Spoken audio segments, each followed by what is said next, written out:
But it's really exciting to have Ben here, and he can give himself a better introduction than I. But Ben and I have been working together for many years.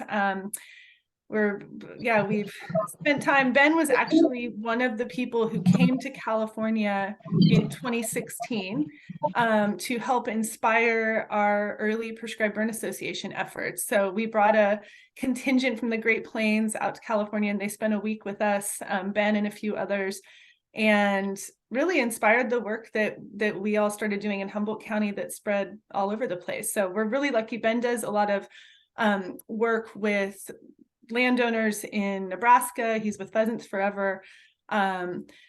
Just really a great leader in the Trex world, but also in community-based prescribed fire. So today he's going to share with us the work that he's been doing, and we'll have time for questions and just thinking about, Ben, you really did inspire the work that we did early on, and I'm curious to hear how things have evolved for you, kind of what's changed in Nebraska, where's your program going, what are you excited about, all of that. So with that, I'll turn it over to you, and I'm actually going to be driving to my office, so if you see that I log off and log back on, that's why, but I'll still be with you guys, and I'll see you again soon.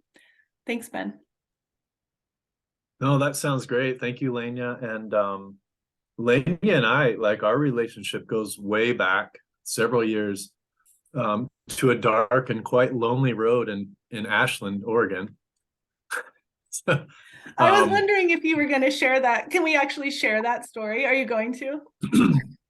The time I left Ben in Ashland and drove away, and he had to run back. So this was the same trip that that Lenya talked about when we came out to California with a few people from Nebraska, and we got the great opportunity to meet some good people in California, and that were looking at beginning their own programs, and they were looking for different models that were out there, and what are some other people doing. And so they brought us out to kind of tell our story. And so we toured around a few places in California. Then we went up to Oregon, and for the evening we were in Ashland, Oregon, and we were downtown having a meal, all carpooled in the same vehicle, and we were walking back to the car, and I must have been lagging behind on the sidewalk a little bit, and I saw our car, and I didn't have anybody's phone number. The place that we were staying, I had that logged into my phone, and so but I had like 7% battery, so I started running to get back there, but I had no way to call them to come pick me up until someone had texted me, and you guys came back and picked me up. I can't remember who, but yeah, but it just kind of got ditched in Ashland. But it's not a bad place to be ditched. If I'm going to be ditched, I want to be ditched in Ashland, I think. But yeah, no, it was so funny. We got back to the Airbnb where we were all staying, which was like 10 miles out of town, and everyone's like, "Where's Ben?" And we're like, "I thought he rode in your car." They're like, "I thought he rode in your car." We're like, "Oh my gosh." And so we drove back the way we came, and there he was jogging along the side of the road. But yeah, waving my arms was futile. It was going nowhere. The vehicles were determined to get back, and they weren't going to stop for me. But it was it was quite an adventure.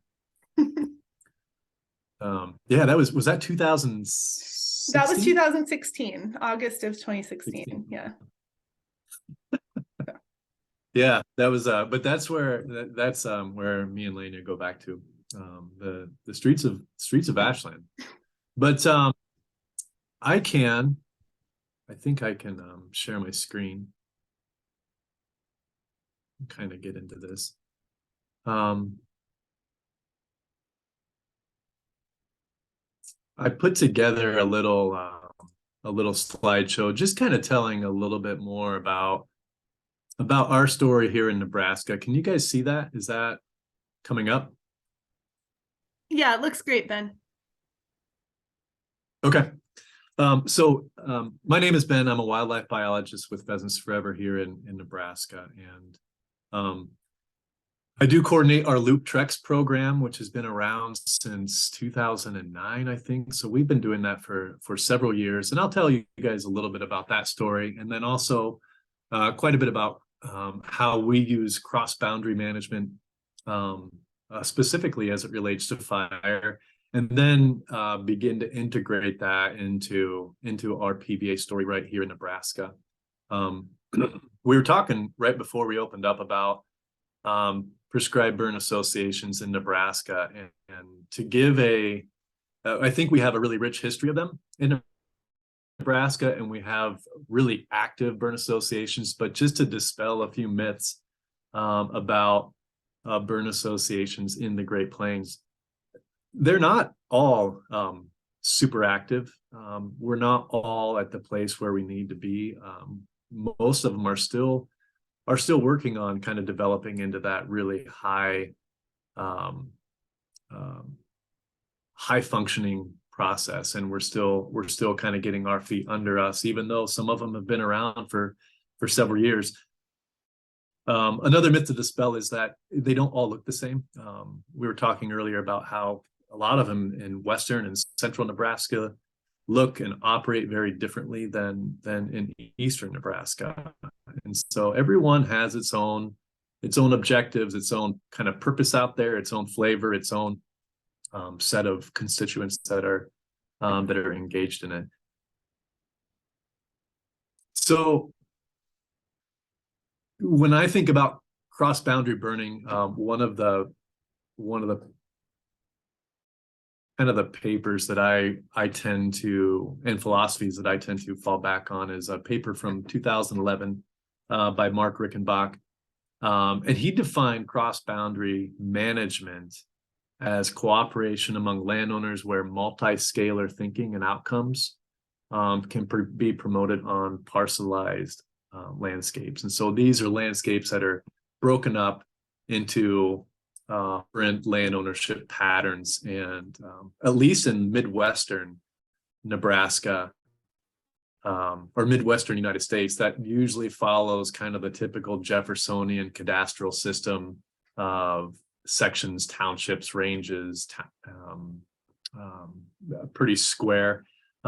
I've had the opportunity to fight fire quite a bit up in California, where a lot of you guys are at, and it seems like a lot of things don't necessarily hold up quite so square there, but it's really just about maintaining some cooperation, developing cooperation across fence lines, being able to shake hands across those different property boundaries. When we look at least from a natural resource perspective, we can see that there's a lot of ecosystem functions, structures, and services that don't really acknowledge the existence of fence lines or property boundaries. So just some examples here would be dispersal of wildlife species, how water moves either above ground or below ground, dispersion of noxious and invasive species, air quality and smoke management. We'll just go from one property to another. Different soundscapes, and then as it pertains to specifically to this presentation, our fire sheds as well. So I'm going to go through a few different really boring white slides with black print, and I apologize for that, but just kind of going through comparing conventional management as we typically see it to cross-boundary management, and how that looks different. So with conventional management, typically the players there are going to be individual landowners and their consultants. Usually those consultants are agency consultants, whether it's with the USDA or Fish and Wildlife Service or a Fish and Game state agency representative. Whereas cross-boundary management is usually a consortium of neighbors within a community, within sometimes a township.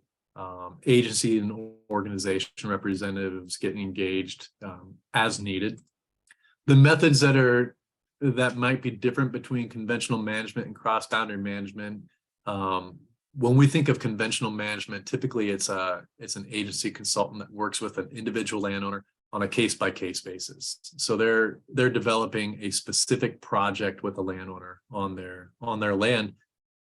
And in cross-boundary management, you have facilitators that work cooperatively with a group of neighbors within the landscape. The different funding mechanisms that occur with conventional management, you typically have subsidized funding for individual landowner practices. Probably the most common one here would be an individual project through a farm bill program with NRCS that happens on a landowner basis. Whereas cross-boundary management, you have subsidized funding for collective community incentives. And then there's a philosophical priority. So again, conventional management, just working on technical assistance with individual projects, where cross-boundary management is facilitating scalable capacity for different actions and cooperation among neighbors. And then the outcomes become very different. So in conventional management, you're looking at something that's parcel-based or very specific land ownership-based. And cross-boundary management becomes landscape-based. So you think of conventional management, a lot of times you can think of someone who just says, hey, I want to do a thinning project on my land. Or someone who says, I would like to do something for a recreational species on my land. Maybe it's quail, maybe it's pheasants or ducks or deer or something like that on their land. But then they find themselves with those priorities and with those goals, kind of as an island within a larger matrix of people who don't have that same vision or those same priorities or those same goals. And with cross-boundary management, you can find people who share kind of a common vision. They may be coming from it from different angles, but they have a vision for a similar outcome. So enough with the white slides for now. I'll give you a little bit of a picture of where I'm from. So this is central Nebraska. These are the rolling hills around where I'm at. And to me, this is what the world outside my back door should look like. We're rolling plains. We're open landscapes. You can see we have some trees in there. That's probably even a few too many trees for my liking, but it's not too bad. That's totally within the ballpark of being a pretty good, healthy system. As a wildlife biology, one of my priority targets for conservation is this guy right here. Does anybody know what this is? I'll even look at the chat and see if anybody can throw that in the chat. I'll give you a hint. You guys do not have these in California.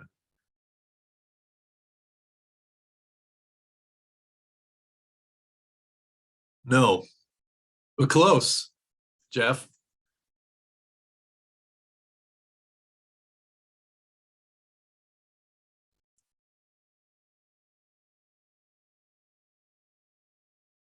No, you're getting colder. So Jeff guessed LPC is lesser prairie chicken, then went with sharp-tailed grouse. Yes, greater prairie chicken, GPC, greater prairie chicken. We don't have lesser prairie chickens in Nebraska. We do get into them in the southern plains, so Kansas, Colorado, Oklahoma, Texas, a little bit in New Mexico as well. But this is a greater prairie chicken. This is a bird that it's a recreational bird. It's a native bird in Nebraska. It is a huntable species in Nebraska. Over much of its range throughout North America, it's been decimated. So it went clear through the tallgrass prairie into Illinois, Indiana, even a little bit of Ohio, Michigan. And in all of those states, they've either been extirpated completely or they had like in Illinois' case, they're heavily supported by translocated individuals, and they're just barely holding on. So we're talking about an Illinois population in the neighborhood of 24 birds. I grew up in Indiana, and we had, I believe, the last recorded prairie chicken 3 years before I was born. So they've been gone for a while from Indiana. But we're really fortunate in Nebraska to have a pretty robust population of them still, and we're trying to keep it that way. One of the drivers, especially in the tallgrass prairie region, is for causing their declines has been cropland conversion or rangeland conversion to cropland. And so that's one of the things we're keeping track of. But another thing that we've noticed is when we get more trees in an area, they typically they're going to just disappear. So Jeff, to bring it back a little bit to lesser prairie chickens, we have some pretty good information on lesser prairie chickens that give us a good number as an indicator for greater prairie chickens. So to give you guys, and you can look at the picture in the background here, for our prairie chickens, if we have more than one tree an acre, hens will stop nesting in an area. And if we have more than 3 trees an acre, which is about the size of a football field or a soccer field, then those birds are just going to leave altogether. And so you can see even in that picture in the back, which doesn't look too bad. I mean, it's not a forest, but you can already see where, boy, the threat of losing our prairie chickens there is getting pretty imminent if we don't do something pretty quick. And so that's one of the prairie chickens are one of the targets that I work with pretty much a lot of my time. So we know prairie chickens don't like cropland. Really, we know they don't like really forested lands where we've had a lot of tree encroachment, and so we've done a lot of monitoring for prairie chickens. And I'll give you guys a really quick and dirty course here over like 2 or 3 slides, very visual slides that make you all aspiring prairie chicken biologists.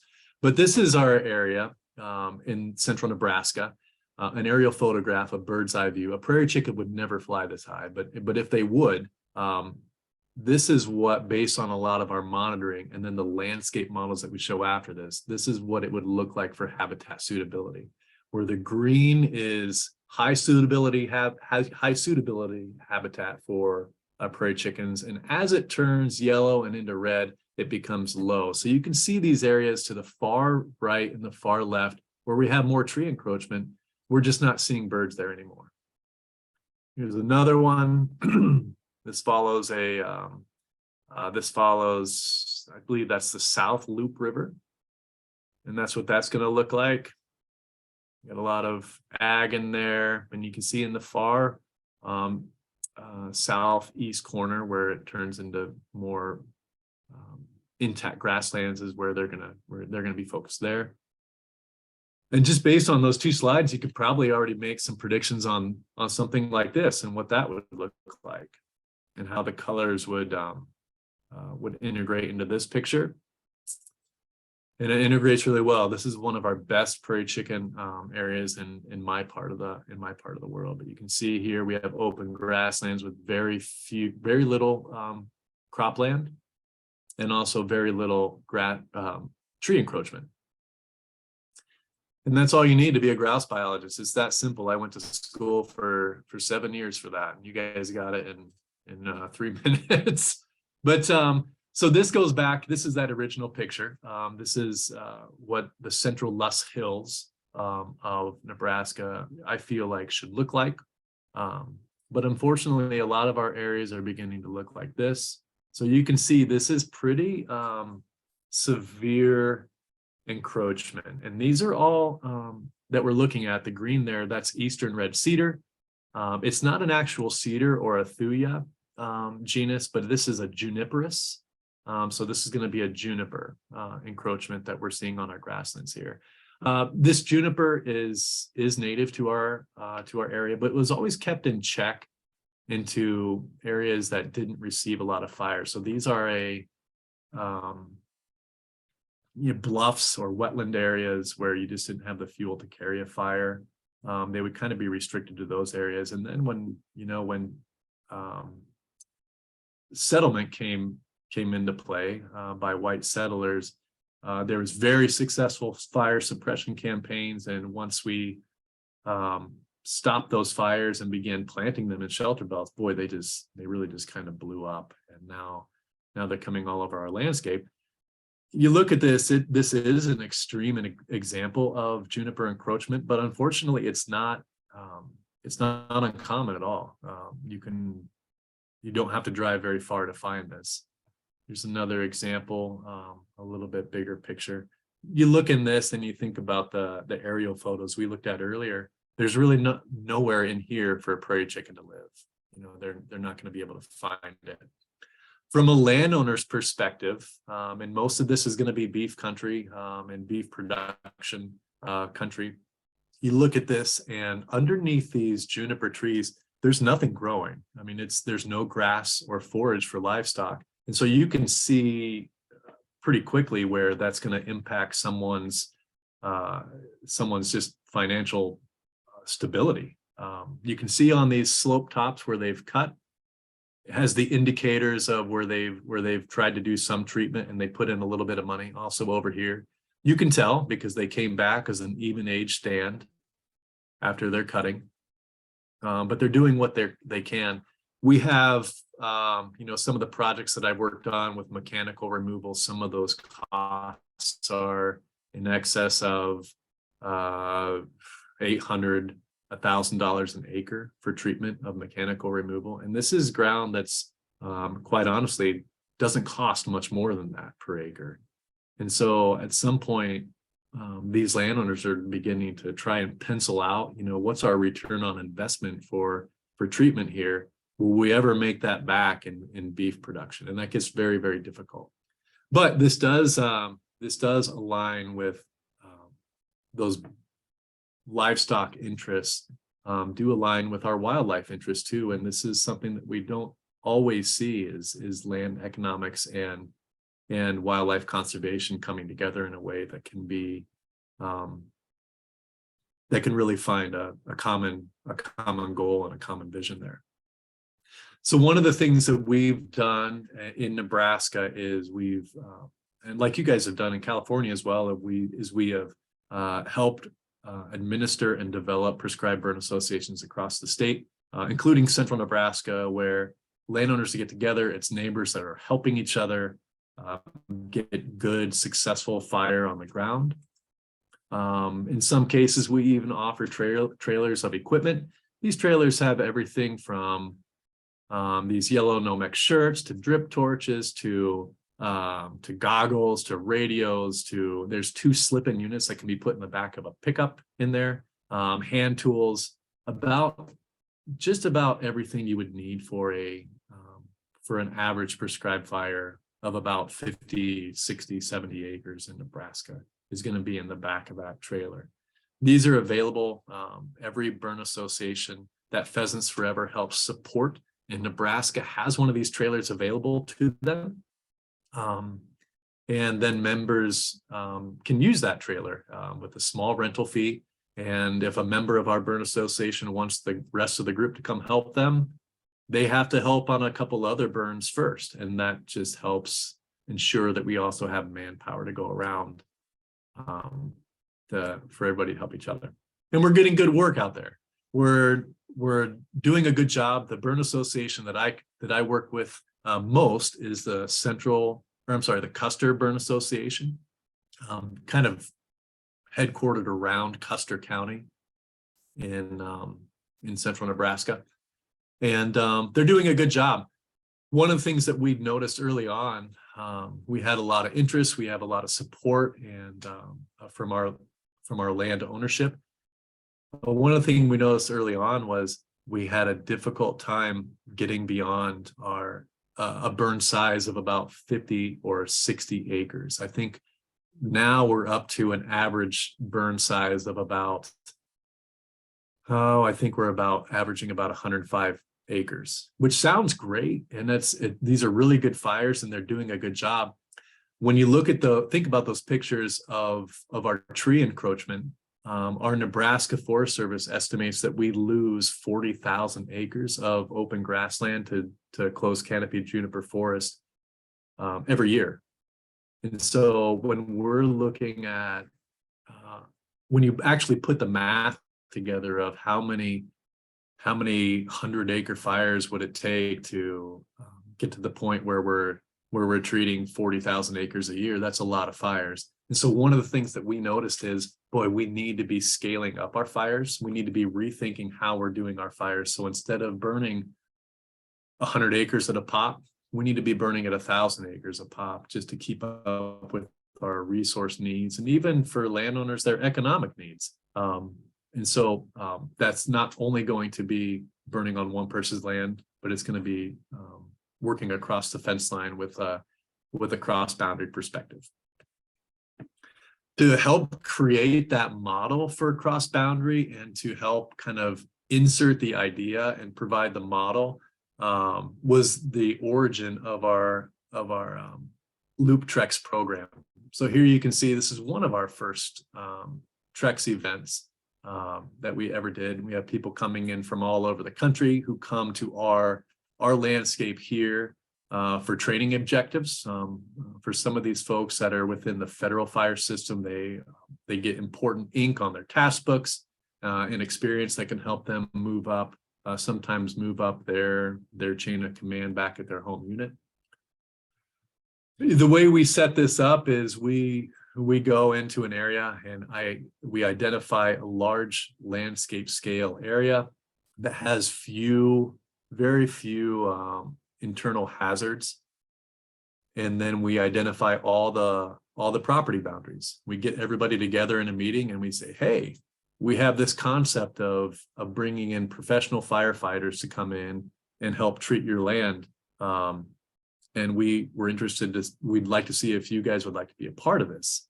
It's 2 weeks. It's in late March. And basically what we do with the Loop Treks is create about a 4,000 or 5,000 acre fire playground that we work on for the next 2 weeks. Our very first iteration of the Loop Treks that we did, I mean, there were some bumps and hurdles, you know, when you don't have that experience and it's brand new, and you just get a bunch of people together in a room and tell them we'd like to bring a bunch of strangers and burn your land. We've never done this before. What do you guys think? Usually that it's hard to get that to fly very far. But after we've been doing it for over 10 years now, it's gone a long way, and we have a little bit more street cred now than we used to. But we start out like this with a map. And then this is a voluntary program. We can't force anybody into it. So after the meeting, we ask, well, who's interested, who's in, who's out? And sometimes we get something that looks like this, where those in the red are the ones that say, yeah, let's do this. And when I look at that, I can still make that work, right? We can still create good fire units and a good program with that. Sometimes it comes back and it looks like this. And when we get a landscape of buy-in that looks like this, usually what we do is we pull out of it and we look somewhere else.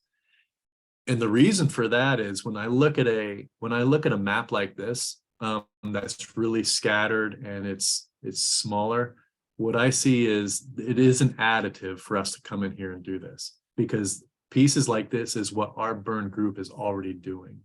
And we want to make sure that we're bringing together a program that actually adds capacity to what we're already doing. But we've done a good job. This is a picture of one of our groups showing a lot of different faces, people representing a lot of different agencies, organizations, including local participation. So we have volunteer fire groups that are coming out and joining us, including people from all over the state, all over the country, and all over the world. We typically on our Loop Treks have a pretty good contingent of international participants as well. I'm going to take this blank slide to just check the chat box quick.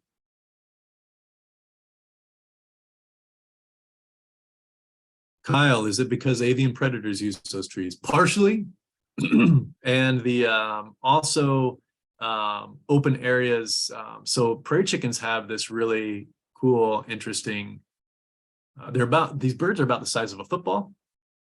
And in the spring, they have their courtship displays where they get on these grounds called leks. And in our part of the country, these are usually on a hill, at the top of a hill, and you get anywhere from a dozen to up to 40 males that get up there, and they all have their little territories up there, and they dance around, they stomp their feet, and they make this vocalization called booming. And on a clear, crisp morning in the spring, you can hear that booming for 2 miles, sometimes more, on a bird that small. I mean, it's just a low frequency sound. Check it up on YouTube if you'd like to see it, but it really carries for a bird no bigger than that. And so the openness also has to do with their visibility on those leks, in addition to avian predators, and the ability for that vocalization to project. All right. So I'll keep going here. I think. There we go. There's a couple pictures of our just from our TREX program, some of the outcomes that we hope to see. So you can see these juniper trees. At a close-up, you could probably, for you folks in California, look at this here and say, oh, that's a juniper, that's not a cedar. And you're right. But we're trying to make an impact on a large scale. So this is one of our TREX. This is one of our TREX fires. 2016, I believe this one was. And this is, you see the black in the foreground here. This is a really good opportunity where our model crosses into integrating community involvement, where the foreground black is stuff that our TREX did. And the smoke that you see and the fire you see there on the left-hand side is after our TREX was done. These are the neighbors that are burning into our black. So they have basically a 2-mile backstop and catcher's mitt of black they can just push into. And when you got 2 miles of black, you can get a little bit more liberal with the weather conditions you burn in. You can burn when it's a little bit drier. You can burn when it's a little bit hotter, and get more fire effect from what you're doing. So in our existence, right now, our Loop TREX has put in 31,000 acres, which is a good start. Some years you can see are more productive than others as far as our productivity.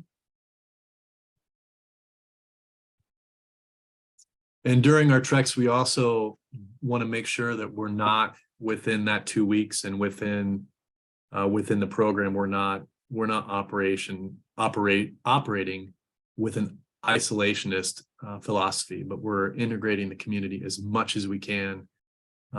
This is a landowner, her name's Linda, and she was out there taking a look at what we were doing one time and said, boy, that would be really kind of fun to do. And so within 10 minutes, I had her in a jumpsuit holding onto a hand tool with a helmet and a drip torch. And I had this gentleman from Spain that was kind of mentoring her on some of the basics. She learned some of the weather things, and then she got the Spanish send-off at the end of the day, but she had a great time.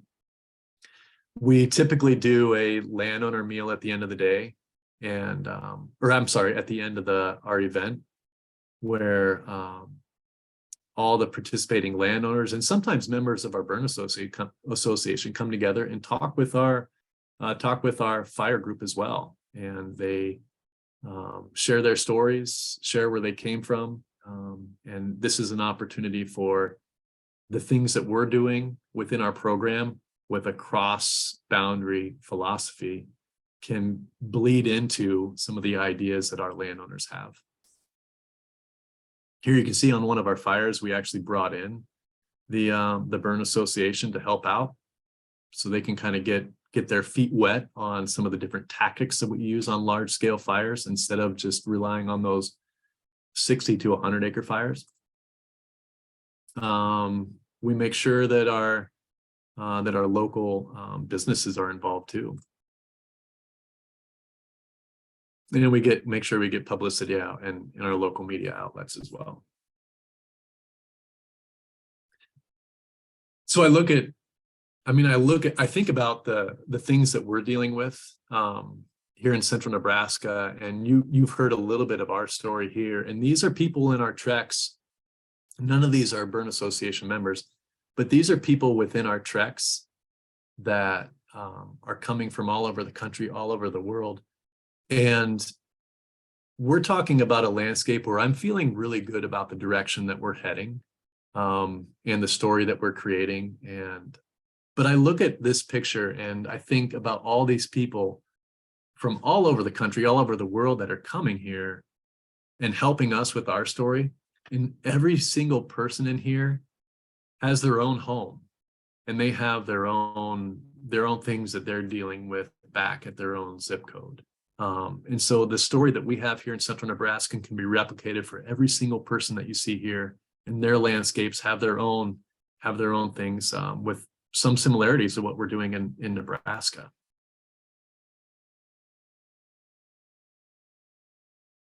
So one of the things that we want to do with the loop treks and fire in general in central Nebraska is eventually get to a point where our loop treks is no longer necessary, that our local fire capacity with our prescribed burn associations is confident and competent enough and experienced enough to kind of take those keys and do it on their own. So we want to get to a point where we're turning over a fire from looking like this into looking like this, where fire looks less yellow and more denim.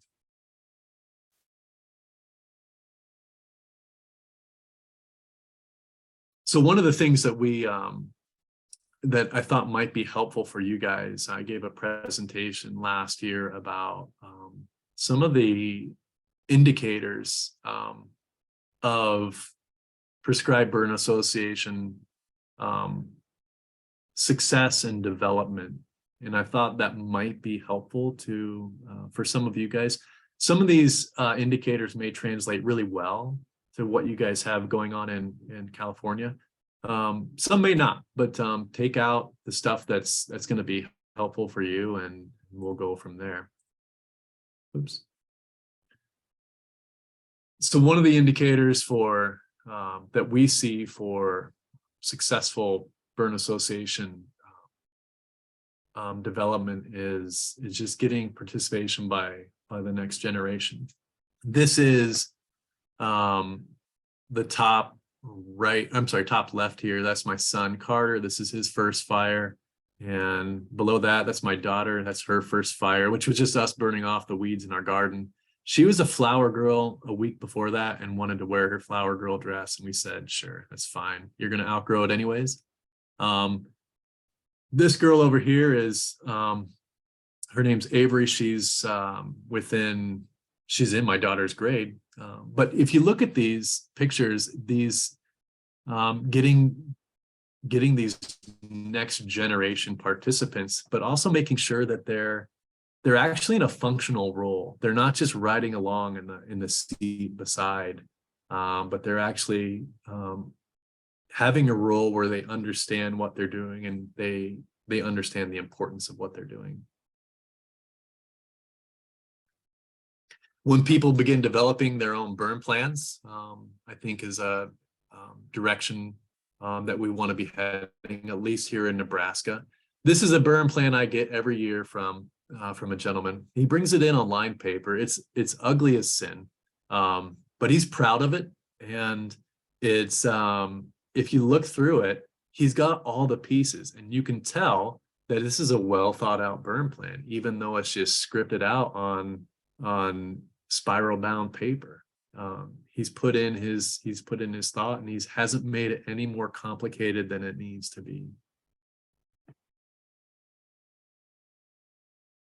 When people begin acquiring their own burn equipment, this is a picture of an engine a guy made here in central Nebraska. He came into my office with an itemized list of how much this engine cost, truck and all, and it amounted to $1,400. But he showed me how much he spent on every single piece that he put on this. Some of it was, there's only so you can see the reel. It's basically a garden hose reel. That's the only thing he bought new. The rest of it was purchased at equipment auctions, or he pulled out something out of his scrap pile and welded it together, or he traded some sweat equity with a neighbor for something, but he put that thing together for $1,400. Some of you guys may be familiar with flappers or fire swatters. This is what our guys build. I mean, they're enormous. It's basically like a mud flap from a semi. This guy over here rigged up a propane fed blackliner. This guy's using a harrow to break up cow pies. Here's a picture of what that blackliner does.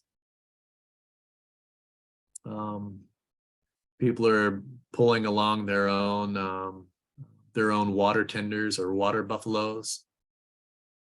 I really like the idea of this is another picture of that guy's if you want to see closer ups of his the engine that he built for $1,400.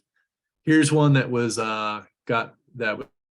purchased from basically Army surplus, so an old National Guard rig. But I love at least in Nebraska, just the ingenuity and the creativeness that goes into engine building. And there are so many different examples of engine building that also pull in just local culture as well. So when this guy passed me on their engine, the guy driving was giving me a funny look, like, why are you taking a picture of this?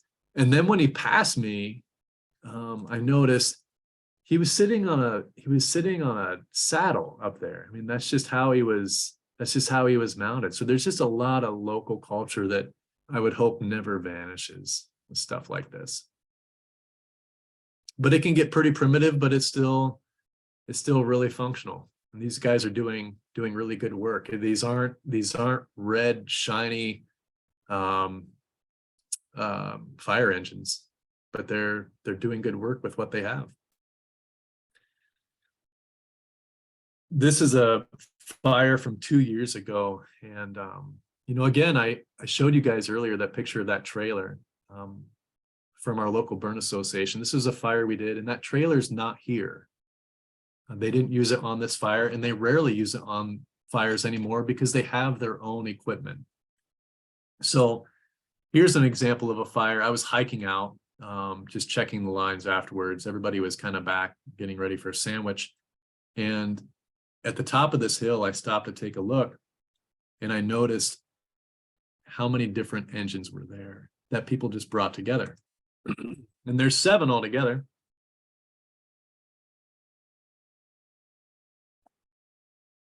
So if you have a neighborhood where people have built 7 engines, I mean, that's significant added capacity to what you're able to do. And every one of those engines was built differently.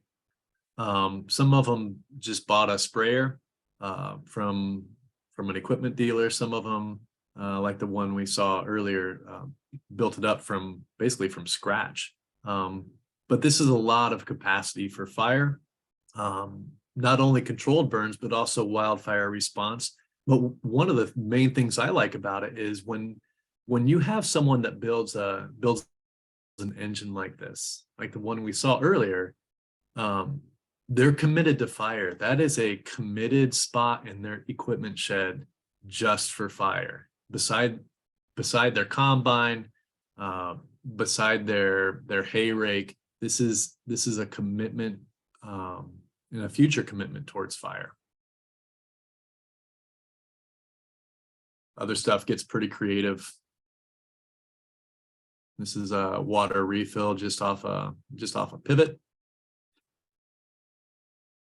So another, I think, important thing in burn association development is when logos fade, and I think in a lot of examples, fire gets really sexy, for grants, for agencies, for organizations. At least where I'm at, in a private landscape, at some point, some of our main agencies and organizations, my own included, we need to know when we need to step aside and let our own landowners become the heroes of their own conservation story, and let them succeed. So in terms of cross-boundary management, there are a few really critical elements to making sure cross-boundary management succeeds. One of those is having willing landowners. And there's also making sure that they're voluntary landowners, making sure they acknowledge that people with different priorities can still belong there, that even though they might have different priorities, they may have a very similar vision and a common vision. So one of the examples earlier was, I'm coming at our juniper invasion from a wildlife conservation standpoint, whereas the next guy might be coming at it from the perspective of livestock production, and the next guy may be coming at it from the perspective of wildfire reduction and fuel reduction. But we can all come together to meet that common goal there. There's also an idea called boundary spanners that are really critical for cross-boundary management. And boundary spanners you can think of them like facilitators. And if you guys have been working with the Prescribed Burn Association, you're probably very familiar with these, but these are really just honest brokers that can link landowners to each other as neighbors, and also be able to link them to other resource opportunities that are out there to help them build capacities. A lot of times these boundary spanners are agency or organization folks. They help lead meetings. They let people know when there's some programs or funding opportunities that might be available. But they kind of just create and maintain those important links within those groups. In addition to facilitating cooperation, they also can help push some institutional change that may be out there, in policy change. And you look at that third bullet point, just having institutional support for cross-boundary management. Sometimes, in some cases, there's not a whole lot of institutional support, but you think of a lot of ways that some USDA programs are built. Yeah, they're built on a case-by-case, more sporadic, haphazard management of landowner to landowner. And so it takes those people that go to those meetings to encourage us to be able to look at this in a different way. How can we incorporate more cooperative management so we can have better landscape level results?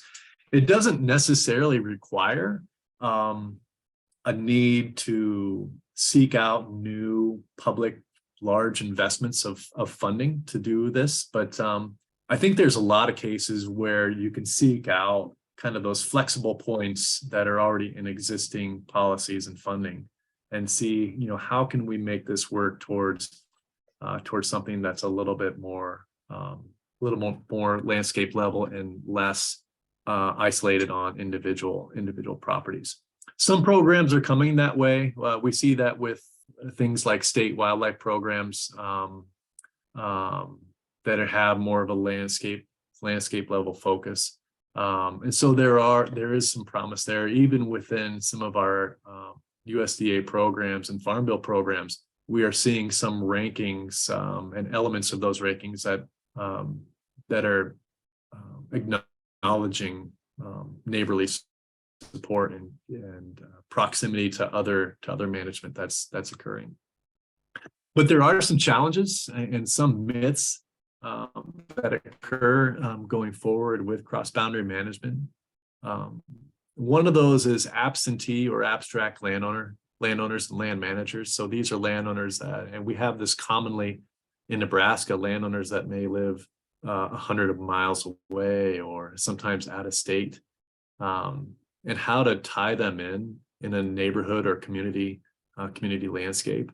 That becomes difficult sometimes. Or those abstract landowners. We have certainly in Nebraska an aging population of landowners. Some of our landowners are in a nursing home, and then that land gets divided up between in an estate to some kids that may live in Phoenix or may live in Denver, and how that actually ties together can become difficult. And so just kind of figuring out how do we keep them and those pieces of lands involved. Like we mentioned earlier, there are some institutional environments where kind of this multi-scalar planning and action is difficult, but it's not impossible though. But going to those meetings, seeking those things out, seeing where that flexibility is. I think a lot of people get wrapped up in the all or nothing mentality that if everybody isn't doing it within the neighborhood or within the township, then it's all for naught. And I don't know that I necessarily agree with that. You can still have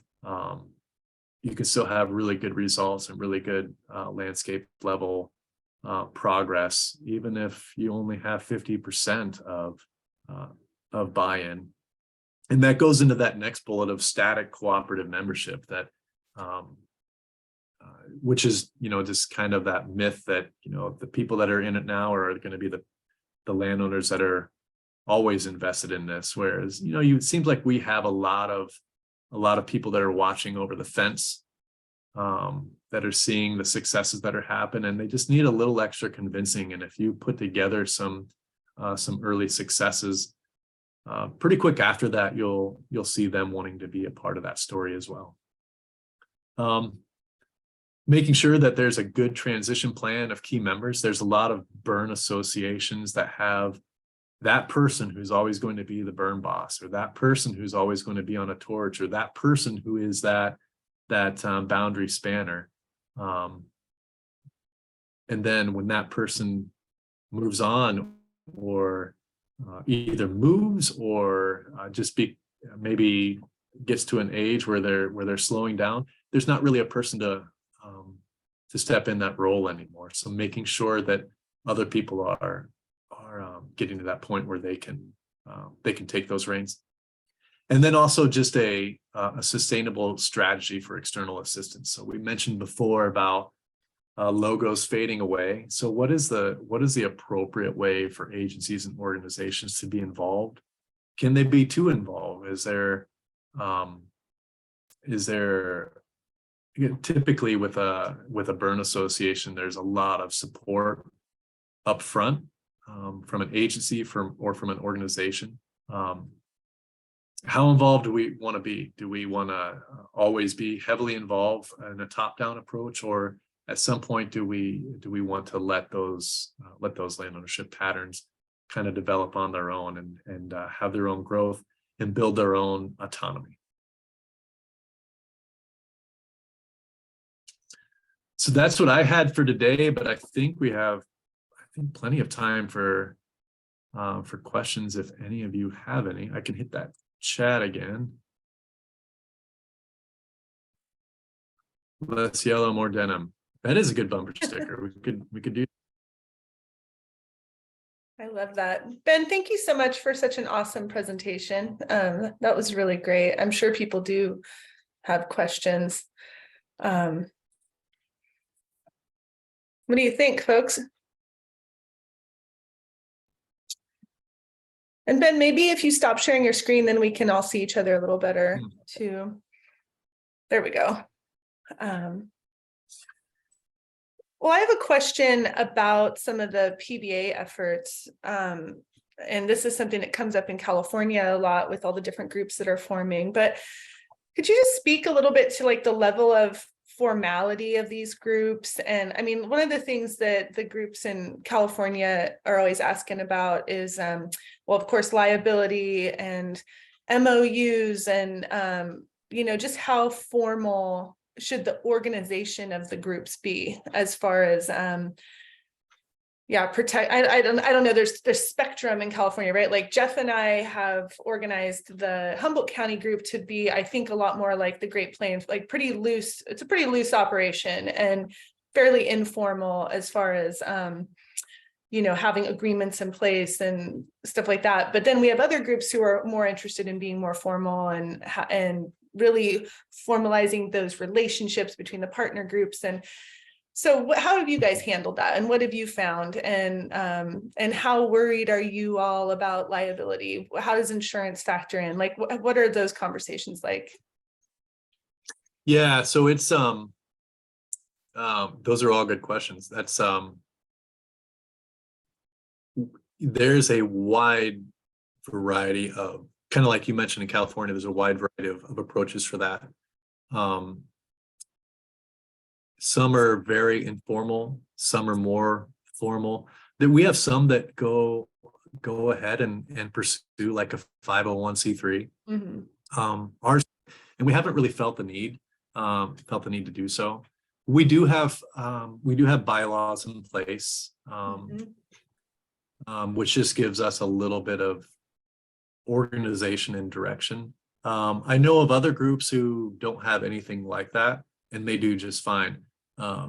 If I can take my Pheasants Forever hat off for a moment, I would say, quite honestly, our most successful burn associations right around this area are those who kind of started all on their own, just out of a need, and they got together and said, yeah, let's just start burning.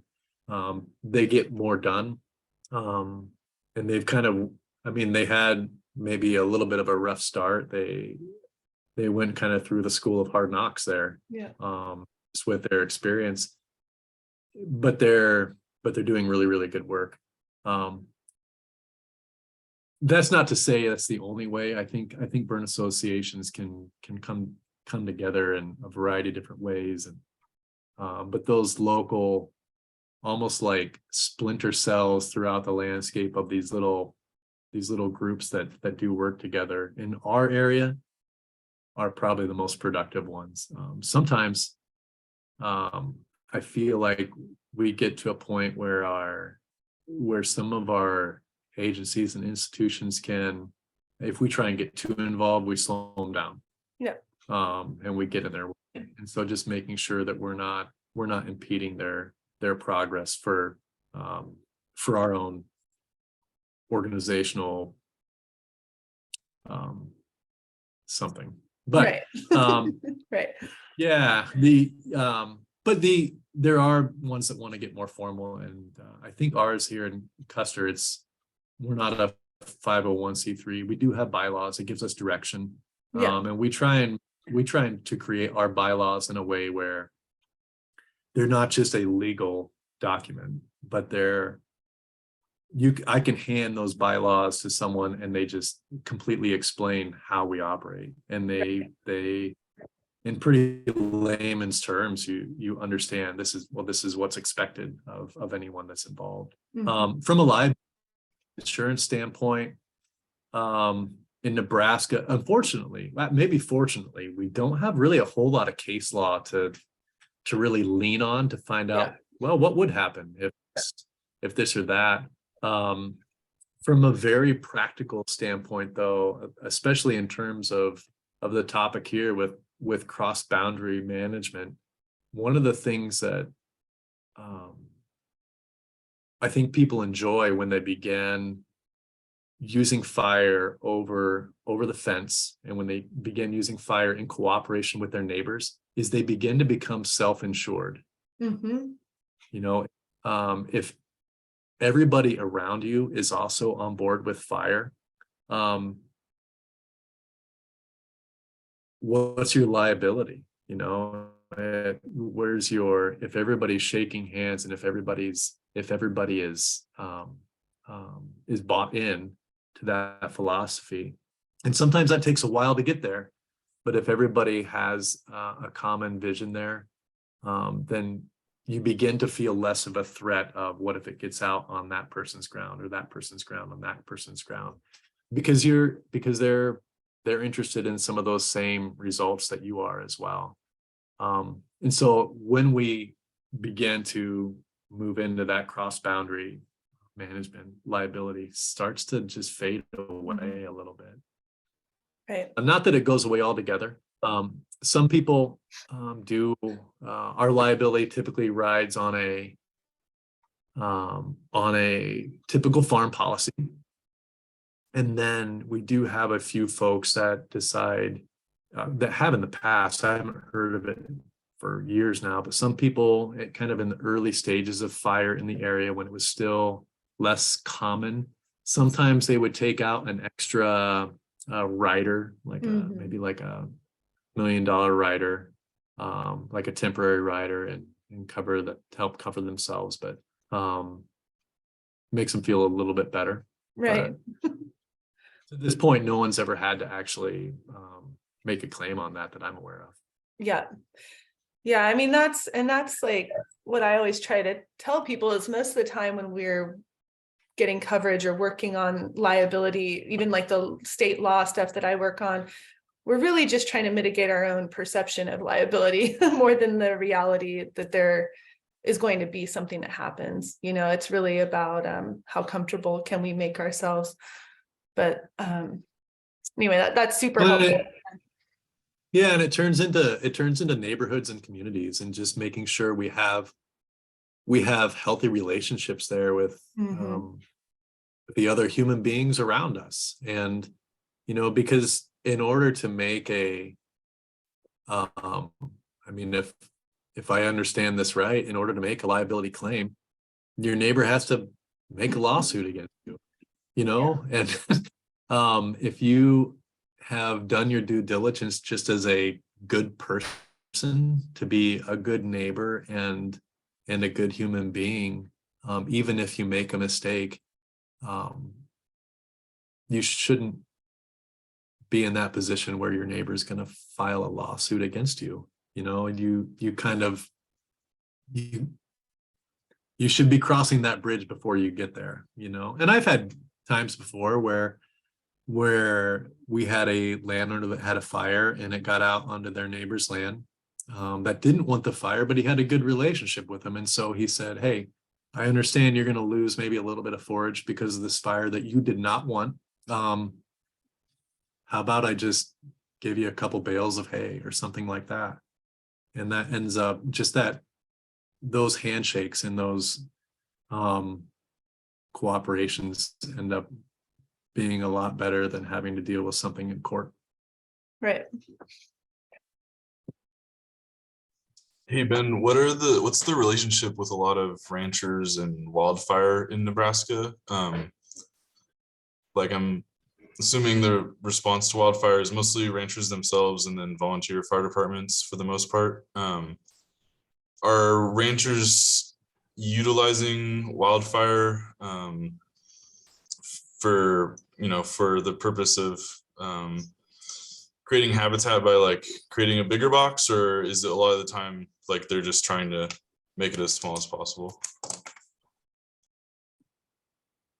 Yeah, that's a good question, Logan. So typically ranchers here on a wildfire incident will go out and they will it's just complete suppression as quick as possible. And that's going to be from our volunteer departments too. We don't have in Nebraska, I'm not familiar with any like fire use, wildfire use practices that are being used here. And we've had some years where we've had some really big fire, and I'm not even familiar with them doing that there. It's typically get as quick as possible. Sometimes that's happens really fast, sometimes it doesn't. And part of that is also just the makeup of our fire system in Nebraska too, where we don't have very many fire personnel that are paid salaried fire personnel. And so, you know, we get called out on a fire, and I'm on our fire department here in Ord. We get called out. We go, and every minute that we're not there, for most of them, or every minute that we're on that fire is a minute that you're not at your job, clocked in and getting paid. And so that's money away from you. And so at least from a very, very practical personal side of that, I think we're a ways away from being able to use fire use in Nebraska.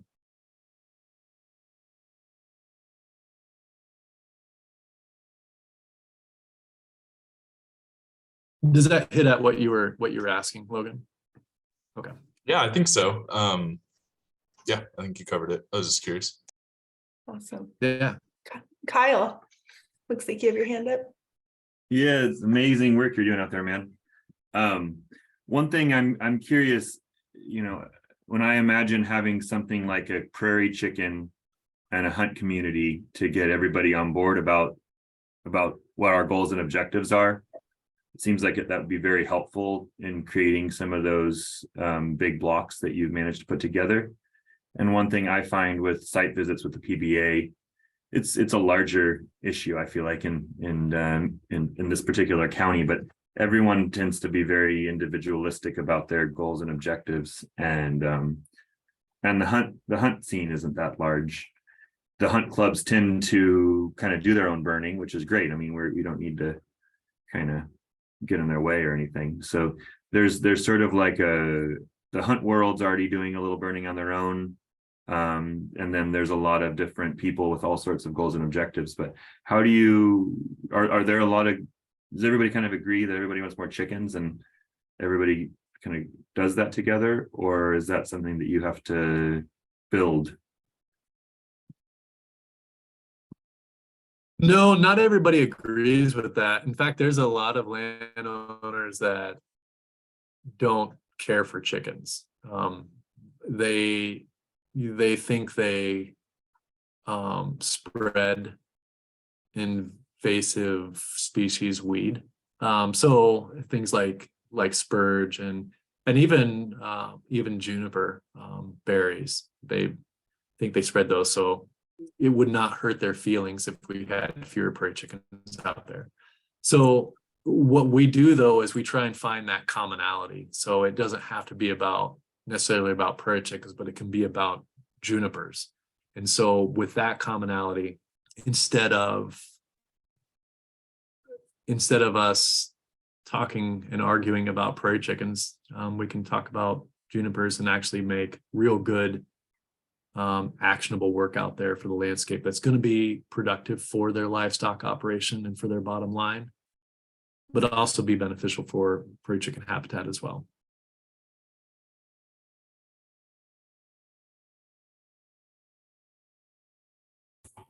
On that same wildlife thread, Ben, do you have anybody that doesn't want to burn because they're hoping that the junipers attract elk on their properties?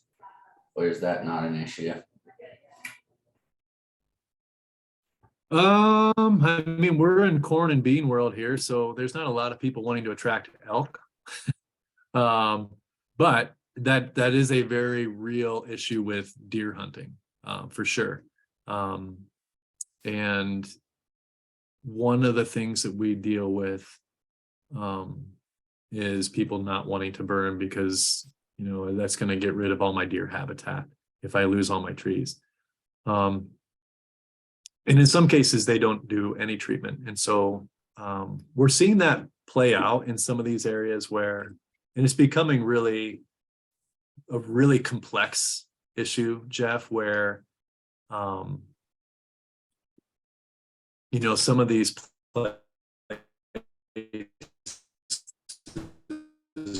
where we have increasing end up, they lose their annual livestock productivity and their ability to maintain any kind of economic viability from livestock. And so they get to a certain point and they just get sold off for recreation for deer hunting.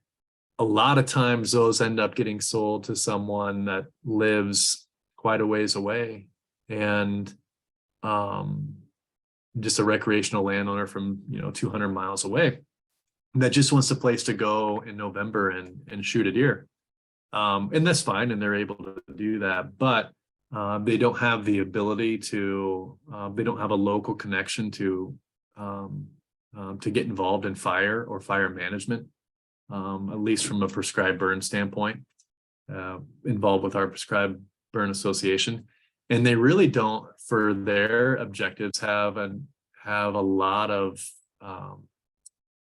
purpose for doing mechanical treatment either. They want, from their standpoint, they want as many trees as possible. So it becomes really challenging about what we're gonna do about that. So how land prices affects this is gonna be really challenging.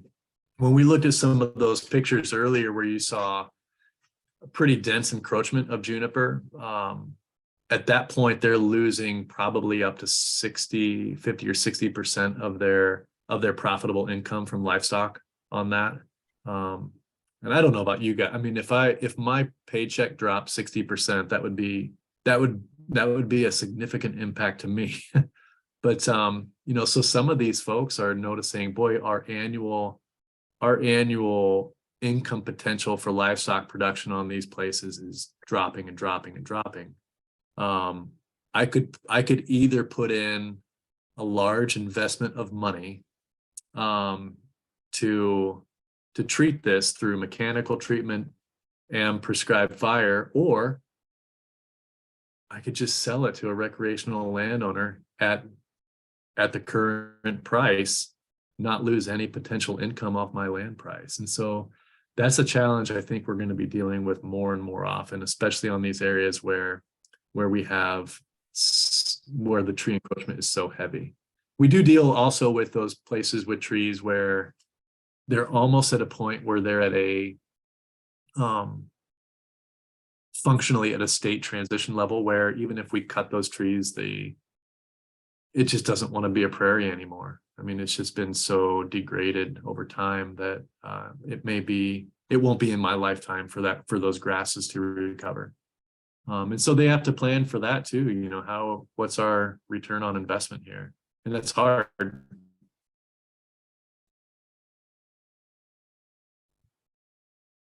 Sorry, that was a really loaded answer. So thank you. I'm in Mariposa County, where we have a lot of vacation rentals and absentee landowners. And I was wondering if you could speak a little bit more about how you conduct outreach to them and work with them to burn their properties. It's hard.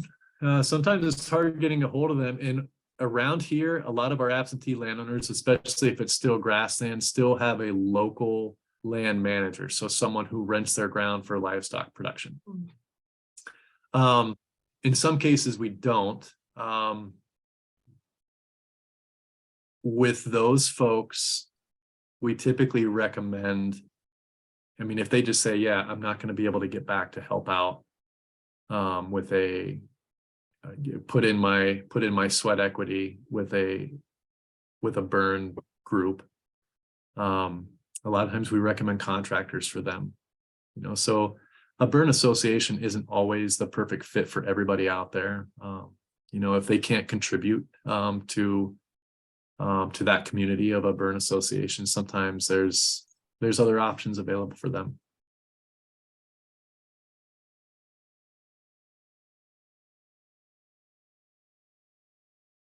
Who else has questions? We've got a few more minutes here.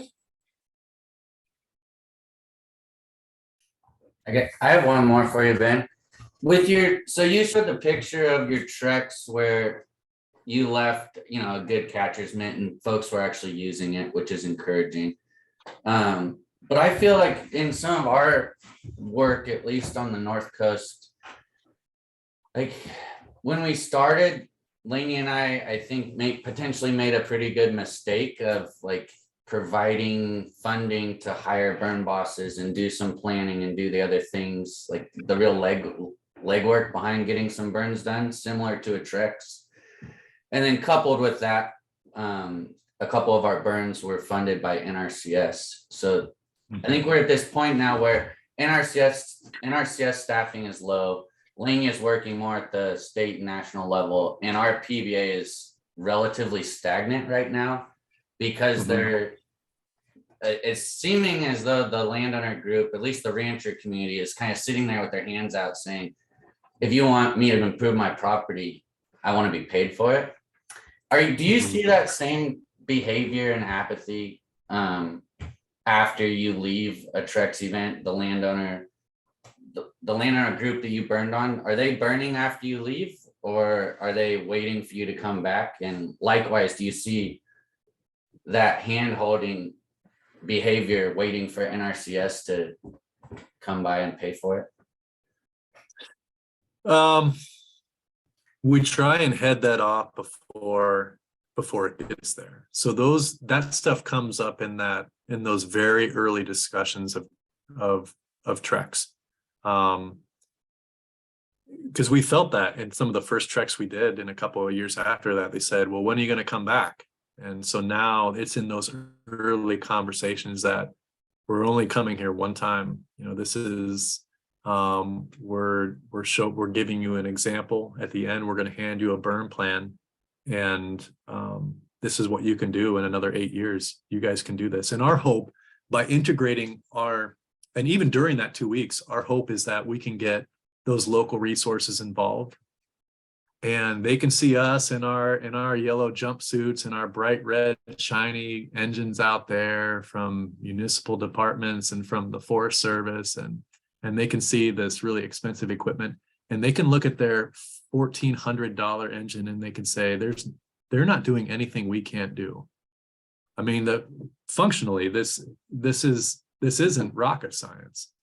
You know, they're putting down a wet line. We can put down a wet line. They're pulling a drip torch. We can pull a drip torch. And so we are very cognizant of making sure that the product that we put down is replicable to a certain degree. You know, we're not expecting landowners to fill out task books or anything like that. So there's some parts of the training aspect of the Trex that has to happen. And I don't want our landowners to take that home. But the tactics and the strategies that they use, I definitely want to make sure that they're engaging in that. We do deal with you know, what do we do with kind of that entitlement feeling of, well, you guys need to pay for it, you know, and how's that going to impact? And I do have a little bit of anxiety of where we're headed. So, you know, you look at Nebraska, and fire is one of our, I would argue, probably our most rapidly adopted grassland management tools. If we keep growing, how long are we going to actually be able to fund this? You know, if we keep funding fire, if we keep funding the people resting their grass beforehand. And so a few years ago, I looked into what are some other areas other areas doing? And I reached down into the Flint Hills of Kansas, which has a really robust fire culture down there. And they burn 1.5 million to 2 million acres annually down there in the Flint Hills. You know, and I can't imagine that there's a farm bill or an EQIP budget that's supporting that. If we had that up here, it would drain all of our EQIP budget for the whole year. And so I asked them down there, how do you guys fund this? Are you guys getting farm bill money for this? And they said no. They said they have it set up in a way where most of that land is leased for grazing, and within their lease, it's required that they burn. Like, they just have to burn to hold on to the lease. So they have fire maintained within that economic model. So if you lease, you have to burn, whether you're getting funding or not for it from some group, you have to do it. And so I think there are models out there that can help us kind of think about, what's the future for fire? Because I have those same concerns, Jeff. What if,